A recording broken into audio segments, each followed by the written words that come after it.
Children, as designated by our language, aren't even ours. Parents are a pair who rents.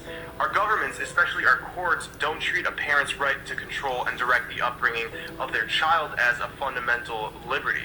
We're forced from a young age through many types of indoctrination, and our parents are helping in this process. Look at the word childhood. A hood is used to cloak and hide.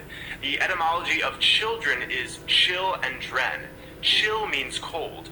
Dren is a name meaning a strong and healthy individual. So children are strong individuals who must be chilled, made cold. Stay with me, this will all come together.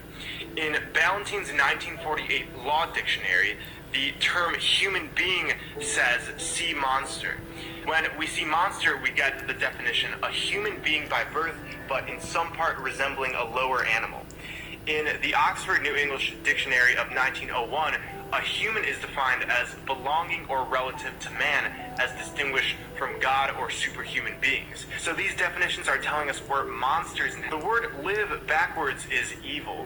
Our language is telling us we're born as monsters who are bleak and lifeless to a pair who rents us out to the government and other corporations that indoctrinate us. Our childhood is spent under a cloak and we're evil when we live. Our sentences are made up of words. The word sisters in Greek mythology were fates or witches who controlled the fates of man. Every word we say directly affects our reality and ultimately our fate. The Egyptian deity Thoth is said to have invented language and writing. The original purpose was to use words for magic. The words write and write are pronounced the same. A rite is a ceremony or ritual. Whenever we're writing with words or speak, we're initiating a ritual.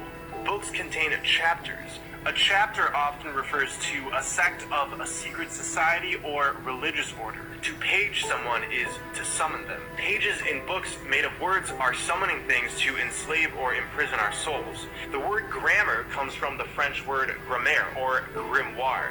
Grimoires were ancient magic books which contained instructions to summon demons. We wake up each morning.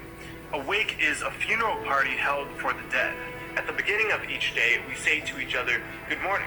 Mourning is what you do when you're sad for the loss of someone or something, by calling it a good morning. It's pretty masochistic if you ask me. We then go to work at our occupation. When we occupy something, it can mean being occupied by a military force, like in war.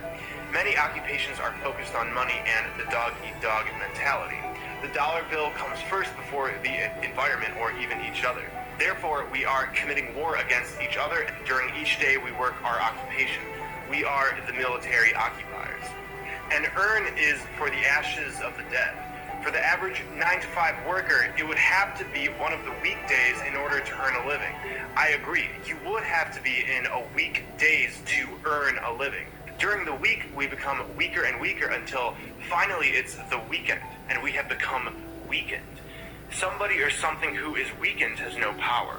And during the weekend, many of us turn to drink alcohol.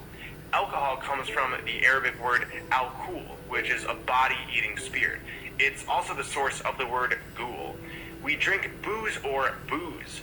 Booze are synonymous with spirits who scare you, but what can you expect when you're drinking spirits? Alcohol has always been a medium for entities to flow through, and the effects in part demonstrate. Our children, as designated by our language, aren't even ours. Parents are a pair who rent.